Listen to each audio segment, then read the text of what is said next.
look. So what can we expect from that hearing, and who will testify, SJ?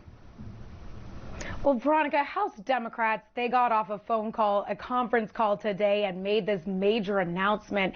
Now, according to committee aides, there will be a panel of legal experts who will examine the constitutional grounds for impeachment and apply those standards to the president's behavior in this case. And obviously, this case is going to be handed over from the House Intelligence Committee, where they've really been looking into this Ukraine issue, over how the president handled policy with Ukraine and whether or not he used his office to pressure Ukraine to announce these investigations that would help him in 2020.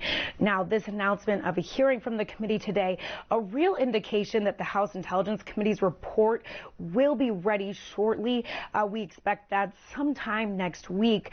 Then the House Judiciary Committee will take over from there. After this initial hearing on Wednesday, there is a good likelihood that there will be additional hearings, although staff have declined to comment on that further. So expect articles of impeachment to be drafted by that committee. The committee will vote, and then ultimately that would go to the full House, and that would be considered, which is very likely to happen before Christmas. Veronica. That's what we keep hearing. And SJ, what will you be watching for next week's hearing?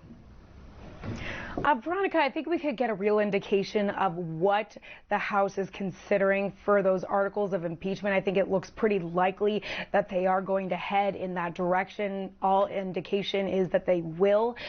So the big question is, are they really going to keep these articles tailored to the Ukraine revelations, obstruction of Congress, or are they going to venture over into, Robert Mueller, the special counsel's investigation? As we saw yesterday, Don McGahn, the White House counsel, has been compelled to testify before Congress.